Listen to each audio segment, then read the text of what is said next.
Howdy, folks. Thanks for tuning in. Hope y'all are doing okay today.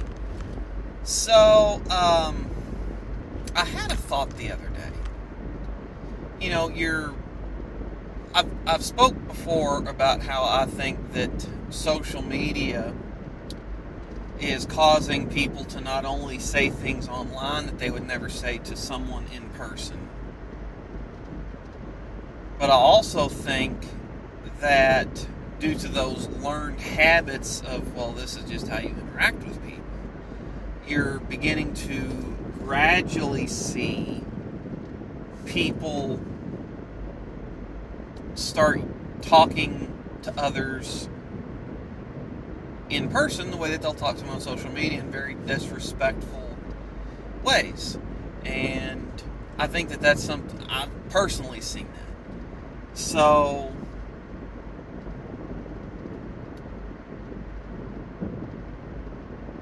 I've got another theory, and this is just another thing that I've seen. I've seen people talk about how the algorithm on Facebook populates your news feed. It's not, unless you go in and change the settings, which I haven't done, and I don't know many people that have done that. Unless you go in and change the settings, the factory out-of-the-box setting on Facebook and most social media isn't a straight through your history, like, most recent to going further back in the past of the things that have been posted that by your friends or in the groups that you're in. It's categorized or filtered through the algorithm based on whatever criteria the algorithm filters your content on.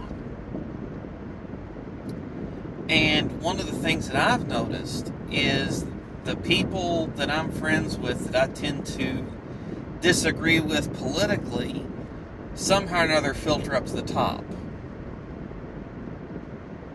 Some of those people I will actively go online and engage with and have a discussion, whether it's civil or not, but that's just a thing that will happen. And other times it's just, people will post stuff that I disagree with and I don't have the time of day, or I know the way that this person would respond to whatever I'd have to say or my opinion, and I don't want to deal with it. I don't mind having intelligent, reasoned disagreements. I don't want to be called literally Hitler for whatever I have to say. So I do choose my fights, I guess, online, but I've noticed that the people that I disagree with seem to come up to the top. Give you a case in point. There's people that I agree with politically that post stuff on Facebook or agree with, socially, whatever. And they'll post stuff on Facebook, and I've got to scroll way down a lot of times before I see their latest thing. A great case in point example of this is a guy that I've been friends with for a number of years. Great guy, solid dude, ran for sheriff. Unfortunately, I wasn't living in the county, or I would have voted for him at the time. He was a sheriff in where I used to live for a number of years, and retired out of the Army. Solid dude, think the world of this guy. And he posts a lot of political thoughts and classic car photos and articles. And I'm all about it. I engage with this guy all the time. The other day, he actually put something up, the old big block Ford cars out of the 60s, which would you choose? And I said, for me, it'd either be the Mustang Boss 429 or the Mustang GT500 428. That'd be what I'd choose. And I'd probably get the GT500 428 just because Shelby. Anyway, so just stuff like that he posts all the time. Posts a bunch of just really cool car stuff, posts a bunch of political stuff that I 99% agree with. But then the people that I don't agree with, all their stuff comes up to the top. And it might be political posts. There was a guy that I had an interaction with on Facebook. Whoa, red light. I hate red lights in 55 mile an hour speed limit zones, because if they don't stay red long enough, you'll blast through on it if you try to go yellow. Anyway, we had a couple rather sizable dumpster fires in the comments section, and guy questioned a lot of my motives about things, and got let me put it this way.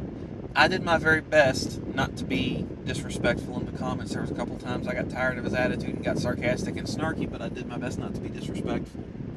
There were several times that he came across as disrespectful. I realize that you can read a lot into written word as far as the body language, facial expression, and emphasis on where the emphasis is put in a sentence.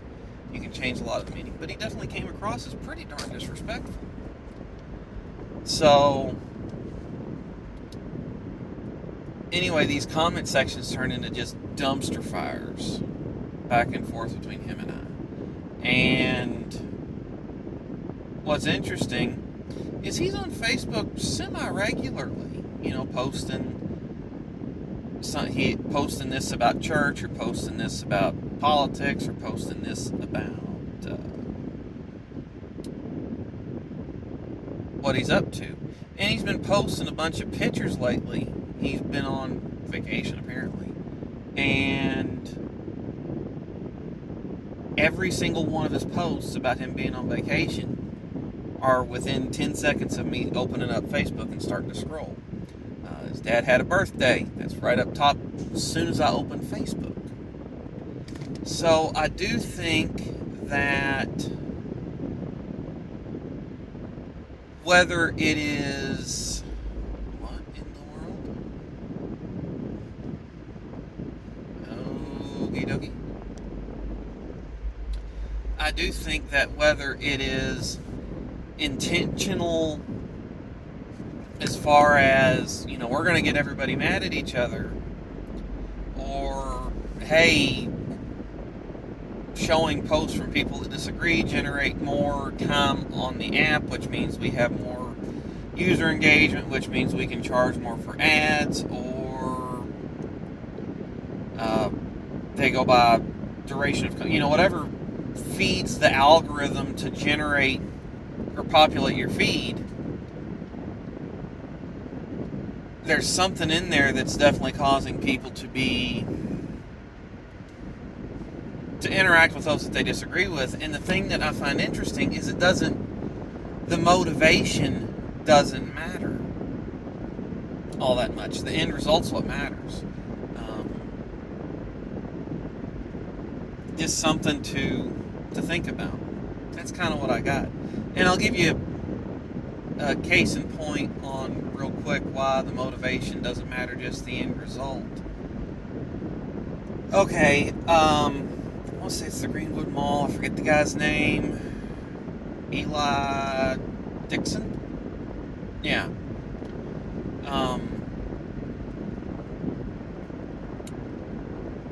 The Greenwood Mall hero.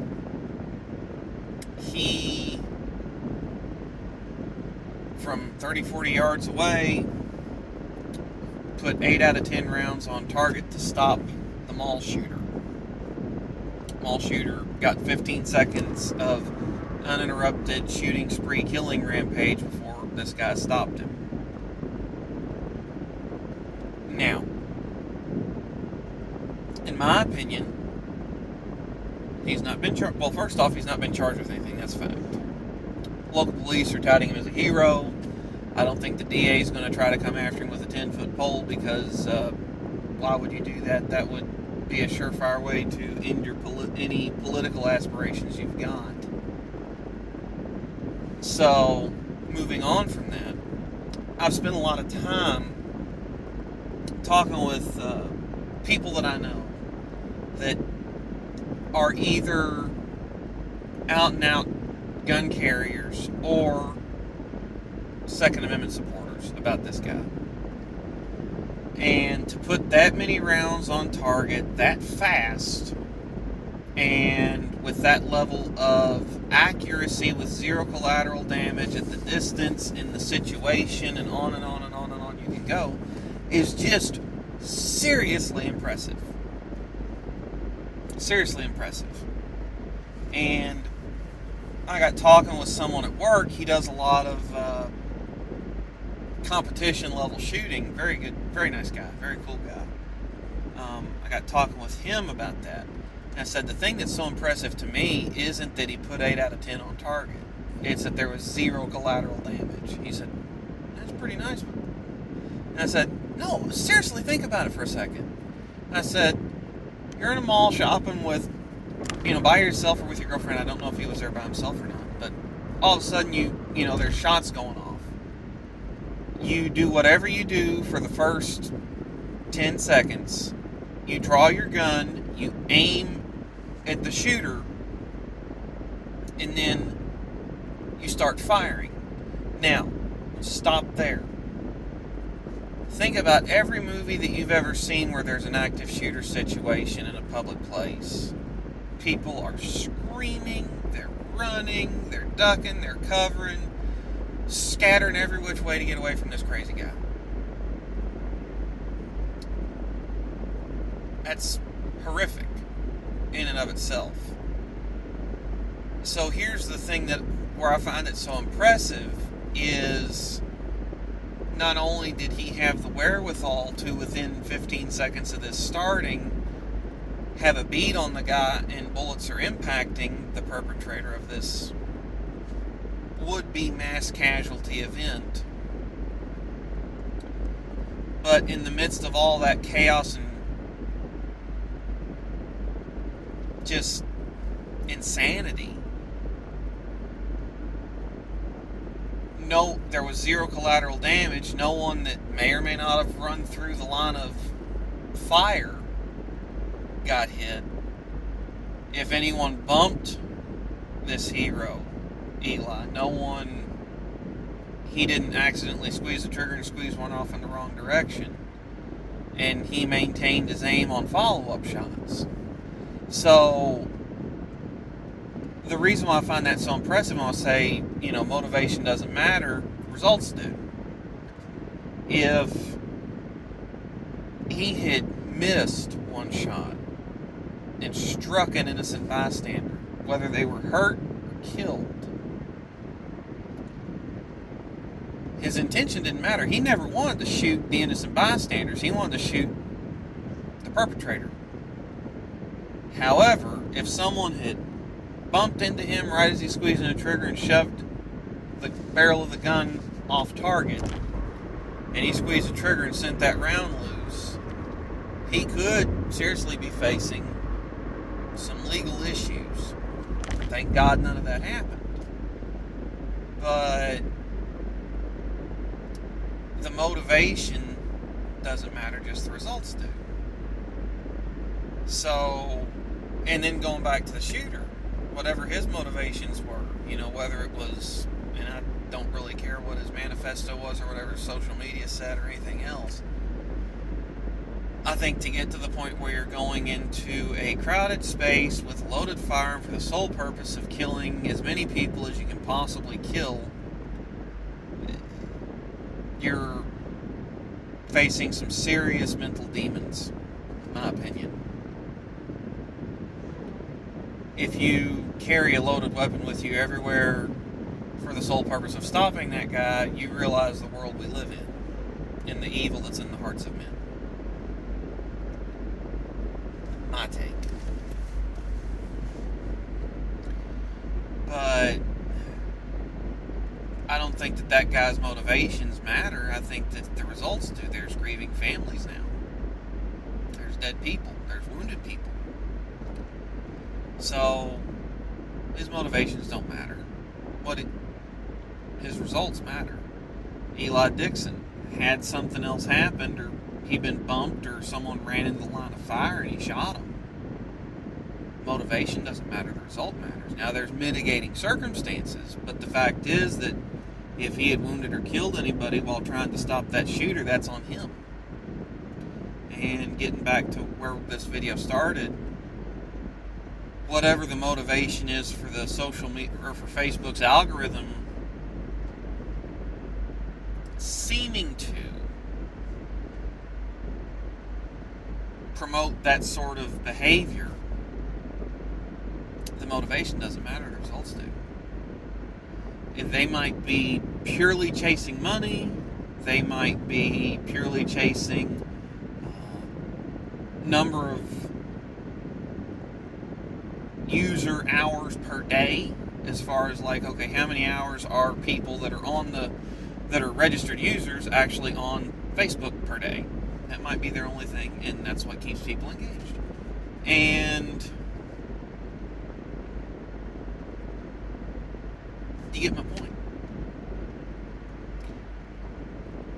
It could be just chasing the money or the user engagement. It could be more sinister. Whatever it is, the motivation doesn't matter. The results do. That's what I got on this one, folks. Thanks for tuning in. I'll catch y'all next time.